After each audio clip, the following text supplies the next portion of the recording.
마태복음 13장 1절로 9절 말씀 제가 봉독하겠습니다.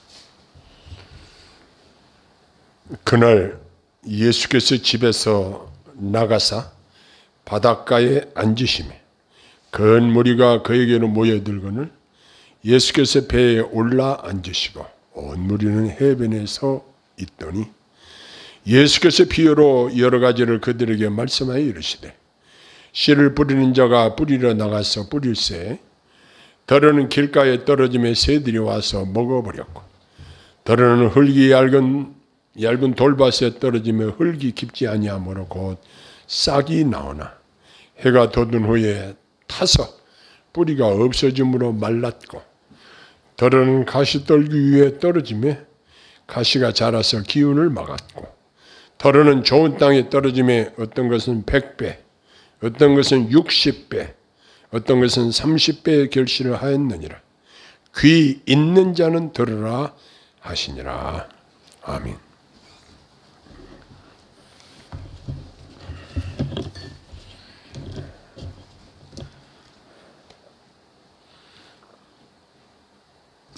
우리 예수님은 갈릴리 호숫가 배에 올라가셔서 수많은 군중들에게 복음을 전하셨습니다.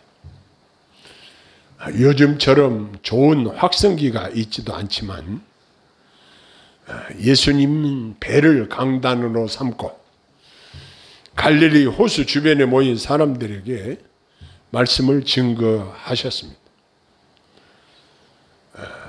예수님의 말씀을 증거하셨다는 곳에서 어떻게 그렇게 수천 명의 사람들에게 마이크도 없이 설교하실 수 있었고 어떻게 사람들이 예수님의 설교 말씀을 알아들을 수가 있을까 이렇게 생각을 했는데 바람이 호수 쪽에서 살살 불어오고 배에서 말씀을 하시고 사람들이 육지에 서서 예수님의 말씀을 듣는데 확성기가 없어도 사람의 귀에 잘 들릴 수 있도록 환경이 그렇게 돼 있더라고. 아하, 우리 예수님이 참으로 지혜로우시구나. 수천 명의 사람들이 많이 몰려 있는데도 불구하고 거기서 천국 복음을 전하시기에 가장 적합한 배 위에 올라가셔서 배를 강단으로 삼으시고 사람들에게 천국 복음을 전하셨다는 사실입니다. 그래서 여기 보면은 예수께서 배에 올라가 앉으시고 그랬습니다. 배에 올라 앉으시고 사람들은 해변에 서 있더니 예수님께서 그곳에서 설교하시기 시작했다는 사실입니다. 예수님은 하나님 나라 이야기를 사람들이 알아들을 수 있도록 이 땅에서 사람들이 볼 수 있고 경험할 수 있는 일들을 비유로 하여 가르치셨습니다. 여기 보면 오늘 우리가 읽은 이야기 제목을 붙이자고 한다면 씨 뿌리는 자의 비유 이렇게 제목을 붙일 수가 있을 것입니다. 그런데 여기 농부가 나오는데 농부는 씨앗 주머니를 차고 씨를 뿌리는데 농부가 씨를 뿌리는데 어떤 씨는 길가에 떨어집니다. 그러면 얼마 후에 새들이 와서 그 씨앗을 먹어버린다고 말씀하셨습니다.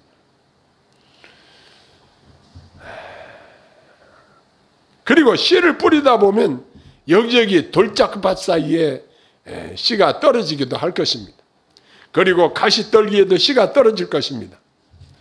그럼에도 불구하고 농부는 추수 때가 되면 이 밭에서 많은 수확을 거둘 것이다. 그렇게 예견을 하고 씨를 뿌립니다. 100배, 60배, 30배의 수확을 거둘 수 있는 것을 기대를 하고 농부는 씨를 뿌립니다. 간단히 말해 농부는 파종시에 길가나 돌짝밭이나 가시덤 불에 떨어지는 잃어버리는 그 씨앗에 별로 관심을 가지지 않습니다. 그러나 농부는 100배, 60배, 30배의 수확의 희망을 가지고 추수의 날을 기다리면서 씨를 뿌린다는 것입니다. 마태복음 8장과 9장에 보면 예수님의 치유 사역이 기록되어 있습니다. 그래서 예수님은 수많은 병자와 또 약한 사람들을 고치셨습니다. 그러면서 천국 복음을 전파하셨습니다. 그리고 또한 가르치셨습니다.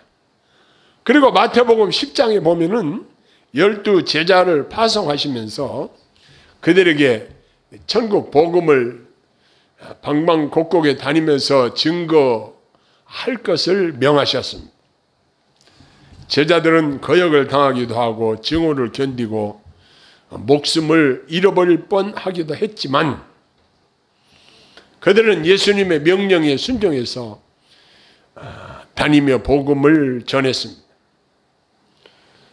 그리고 사람들은 예수님을 향해서 뭐라고 평가를 하냐면 먹기를 탐하고 포도주를 즐기는 사람이요 세리와 죄인들의 친구라 이렇게 악평을 했습니다.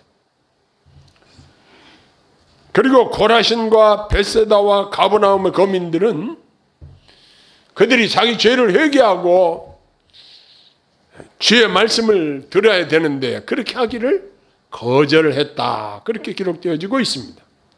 그것은 마치 예수님께서 길가에 뿌린 것과 같아서 결실치 못하고 죽어버린 씨앗과 같아 보입니다. 그러나 하나님 나라는 왔고 예수님을 통해서 하나님 나라가 그곳에 왔고 계속해서 전진하고 있었습니다. 예수님은 이 씨 뿌리는 자의 비유를 통해서 풍성한 수확을 거둘 것을 내다보고 말씀하셨는데 오늘 이 말씀을 한번 해석을 해보면 예수님은 이렇게 말씀하시는데 제자들이 예수님에게 질문을 합니다. 왜 비유로 말씀하십니까? 예수님, 왜 이렇게 비유로 말씀하시죠? 이에 대해서 예수님은 11절과 13절에 천국의 비밀을 아는 것이 너희에게는 허락되었으나 저희에게는 아니 되었나니 무릇 있는 자는 받아 넉넉하게 되되 무릇 없는 자는 그 있는 것도 빼앗기리라. 그러므로 내가 저희에게 비유로 말하기를 저희가 보아도 보지 못하며 들어도 듣지 못하며 깨닫지 못함이니라. 제자들이 예수님께 왜 비유로 말씀하십니까? 그런데 예수님께서는 비유로 말씀하신 이유가 깨닫는 자에게는 깨닫도록 하시고 깨닫지 못하는 자는 깨닫지 못하도록 하기 위해서 비유로 말씀하신다는 겁니다. 이거 왜 그럴까? 이런 생각을 할 수도 있습니다. 그러나 우리가 주의 말씀을 깨달을 수 있다는 것은 너무나도 복된 것입니다. 사람들이 말을 하는데 그 말씀의 의미를 알아들을 수도 있고 알아듣지 못할 수도 있습니다. 특히 예수님이 하시는 하나님 나라 이야기는 오늘 본문에 귀 있는 자는 들으라고 말씀하셨는데 다 육안으로 보면 귀는 다 붙어 있죠. 그런데 예수님의 말씀을 듣고 깨닫는 자가 있고 그렇지 못한 자가 있다는 것입니다. 예수님의 말씀을 듣고 깨닫는 자들은 참으로 복된 자들입니다. 그래서 예수님은 예수님의 선택된 백성들에게는 그 말씀을 듣고 깨달을 수 있도록 이 지상에서 일어날 수 있는 이러한 일들을 가지고 하나님 나라 이야기를 비유로 예수님이 가르쳐 주신 것입니다. 예수님은 가장 훌륭한 선생님이십니다. 그래서 우리에게 가르칠 때에 공부를 좀 적게 하고 가방끈이 짧아도, 그리고 지혜가 좀 부족해도 알아들을 수 있도록 아주 쉬운 말로 가르치셨습니다. 그럼에도 불구하고 어떤 사람은 알아듣지 못하고 어떤 사람은 잘 알아듣고 은혜를 받고 두 부류의 사람으로 나뉘더라는 것입니다. 여기서 예수님이 비유로 말씀하시는 그 이유에 대해서 하나님 나라의 비밀을 너희에게 주었으나 외인에게는 모든 것을 비유로 하나니 그랬습니다. 이 비밀이라는 것은 아는 사람만 알고 모르는 사람은 모릅니다. 저희 집 현관 키 비밀번호는 저희 식구만 알지 다른 사람은 모릅니다. 많이 알려지면 비밀번호를 다시 바꿔버립니다. 왜? 나만 아는 비밀번호이기 때문에 그렇습니다. 여러분, 통장의 비밀번호, 통장주만 알고 있는 것입니다. 하나님 나라의 비밀은 하나님 나라의 주인이신 우리 주님이 하나님 나라 백성들에게 알도록 비유로 예수님이 말씀하시는 것입니다. 그래서 예수님은 천국의 비밀을 식별할 수 있는 특권과 능력을 예수님의 제자들에게만 주셨고 외인들에게는 주지 않으셨습니다. 이처럼 예수님께서는 이 비유라는 수단으로 선포하는 진리를 예수님의 제자들은 듣고 이해할 수 있었던 것입니다. 그래서 천국의 비밀을 아는 것이 예수님의 제자들에게는 허락되었지만 다른 사람들에게는 그렇지 않다는 사실을 주님이 말씀하신 것입니다. 그런데 여기 보면은 이 씨앗은 뭘 가리키냐? 씨 뿌리는 자의 비유 중에서 씨앗은 하나님의 말씀을 가리킨다. 이렇게 누가는 해석하고 있습니다. 하나님 나라의 비밀을 아는 것은 하나님이 주시는 첫 번째 은사입니다. 우리가 그리스도와 더 가까워질수록 그분과 많은 대화를 나누게 될 것이고 복음의 비밀을 더 잘 알게 될 것입니다. 16절에 보니까 너희 눈은 봄으로 너희 귀는 들음으로 복이 있도다 라고 하신 뜻은 하나님의 특별한 은혜와 복을 받은 것이 저와 여러분들에게 주신 것이라는 사실입니다. 여러분들 설교 시간에 하나님 말씀을 들을 때에 깨달아지고 그 말씀을 아멘으로 화답하고 그 말씀이 내 마음판에 새겨진다는 것, 그리고 그 말씀대로 살 수 있다는 것이 얼마나 복된 것인지 모릅니다. 오늘 본문에 보면 하나님의 말씀을 듣는 사람이 네 종류의 사람으로 우리 주님은 비유로 말씀하시는데 하나님 말씀을 듣는 자의 마음에 이제 다양한 부류의 사람들인데 먼저 이 길가와 같은 그런 사람들이 있는데 이런 사람들은 말씀을 듣고 깨닫지 못하는 사람들을 말하는 것입니다. 그들은 말씀의 주의를 기울이지 않기 때문에 그 말씀을 깨닫지 못하는 것입니다. 그 말씀이 어떤 영향력을 행사하기 전에 새가 와서 그 씨를 주워 먹어버리듯이 악한 자, 즉 마귀가 와서 그 전달되어진 하나님의 말씀을 빼앗아버리면 아무 결실이 없다는 것입니다. 즉 새들이 와서 길 위에 떨어진 씨앗을 먹어버렸다고 했습니다. 이처럼 어떤 사람은 말씀을 듣기만 하고 마는 사람으로 그들의 마음은 마치 길가와 같이 굳어 있어 결국 마귀가 그 말씀을 집어 삼켜버린다는 사실입니다. 참으로 안타까운 일이죠. 여러분, 딱딱한 길가에 씨를 뿌려졌다고 한번 보십시다. 씨가 그대로 노출이 되어 있어요. 제가 광교 공원 옆에 살 때에 누가 그 보리를 좀 친구 목사님 사모님이 보리를 좀 보내주셔서 이제 운동하러 나가려면 그 보리를 이제 주머니에 싸가지고 가서 그 공원에 가서 비둘기한테 먹이를 줍니다. 그 딱딱한 시멘트 바닥에 이렇게 먹이를 이렇게 줘놓으면 어느새 자기들끼리 이렇게 연락을 해가지고, 휴대폰도 없는데 걔네들이 이렇게 연락을 해가지고 때로 와가지고 그 곡식을 먹는 것을 봅니다.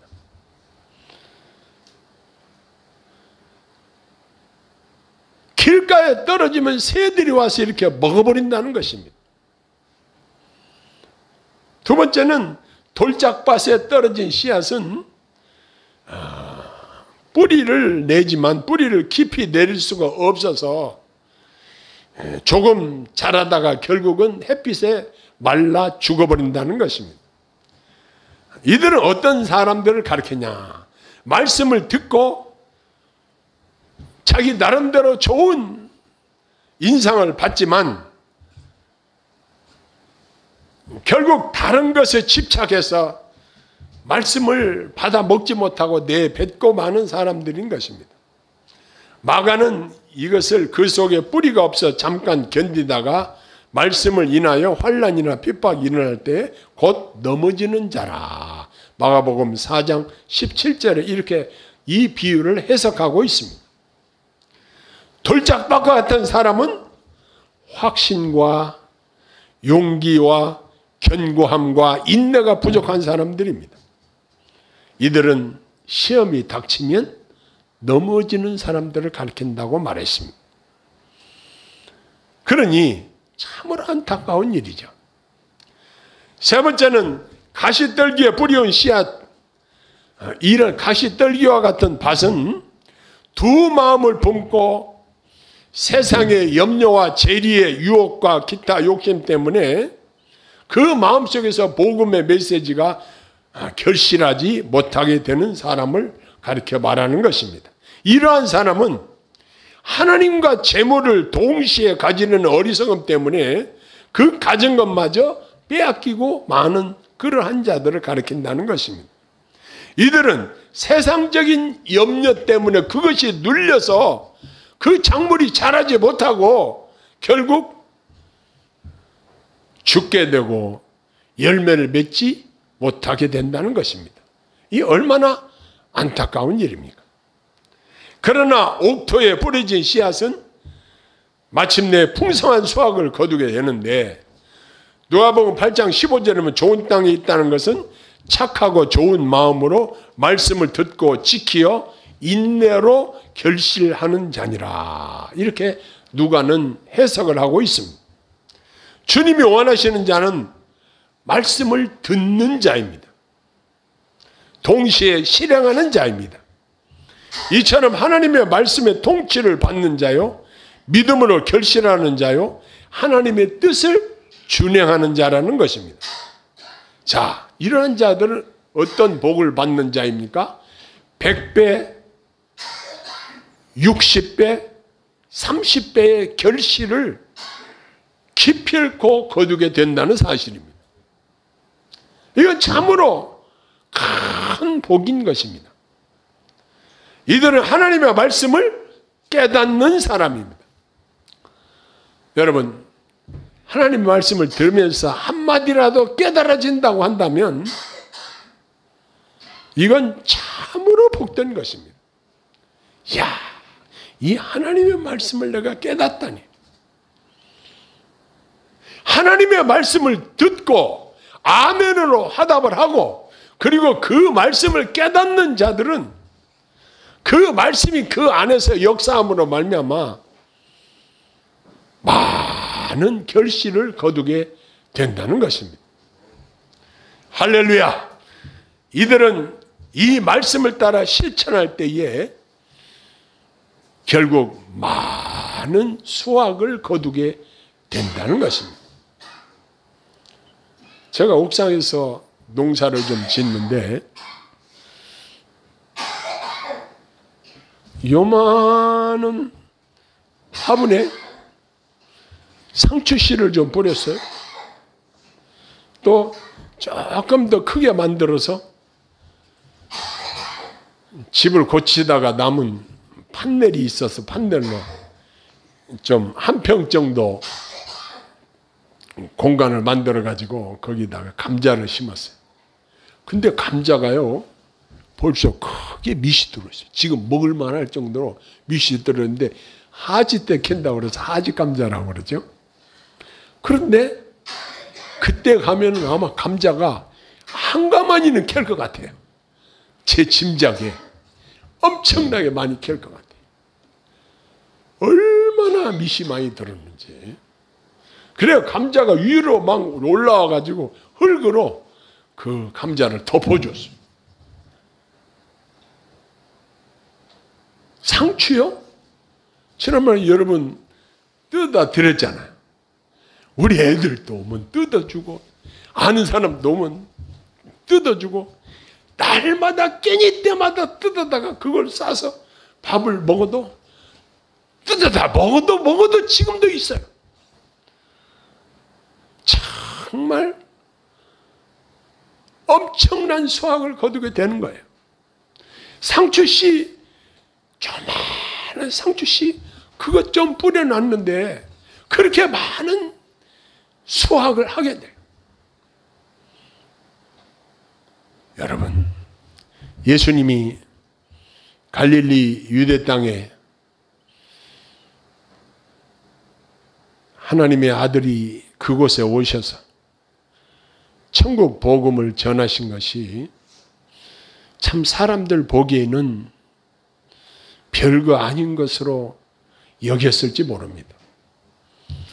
그러나 그곳에 떨어진 복음의 씨앗이 전 세계로 퍼져서 얼마나 많은 사람들이 예수님을 믿고 하나님 나라를 소망하고 살고 있는지 모릅니다.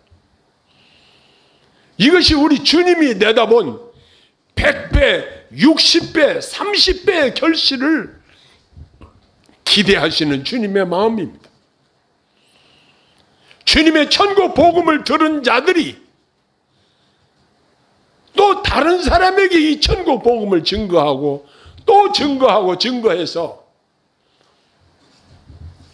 엄청난 열매를 거둘 수 있다는, 엄청난 수확을 거둘 수 있다는 이 비전을 예수님께서는 내다보고 갈릴리 호숫가 배에 올라서 예수님께서는 씨 뿌리는 자의 비유를 말씀하신 것입니다.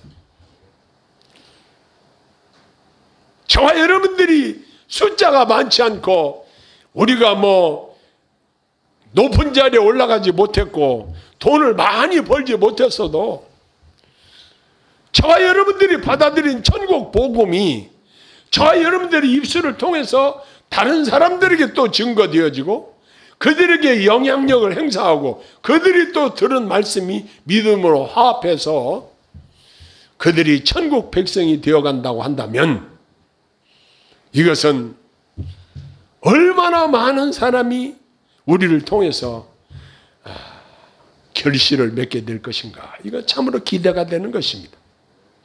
하나님 나라의 확장성을 예수님께서는 바라보고 이 씨 뿌리는 자의 비유를 말씀하신 것입니다. 저희 집안에 우리가 예수 믿을 때만 해도 안 믿는 사람들이 많이 있었습니다. 그런데 저희가 예수 믿으면서 하나씩 복음을 전하니까 이제는 거의 다 믿어요. 이게 참으로 놀라운 일이에요. 우리 대한민국에 처음에 선교사들이 들어왔을 때 얼마나 믿는 사람이 있었어요? 거의 없었어요. 그런데 지금 얼마나 많은 교회들이 세워지고 얼마나 많은 성도들이 예수를 믿습니까? 우리 주님이 내다본 하나님 나라의 확장이 이러한 것입니다. 이제 오늘 씨 뿌리는 자의 비유에서 우리 주님이 말씀하신 것처럼 하나님 아버지 나를 통해서 하나님 나라가 100배, 60배, 30배 확장할 수 있도록 나를 사용하여 주시옵소서. 기도하시기를 소원합니다. 기도하겠습니다. 사랑의 아버지 하나님, 저희들은 미약하고 연약하지만 우리들이 들은 천국 복음을 만방에 증거하고 또 증거했어. 우리를 통해서 많은 열매를 맺었고 결실하는 놀라운 은혜가 우리들에게 있게 하여 주옵소서. 저희들을 불쌍히 여겨주시고 저희들을 사용하시고 많은 열매를 통하여 하나님께 영광 돌릴 수 있도록 복을 내려 주시옵소서. 예수님 이름으로 감사하며 기도하옵나이다. 아멘.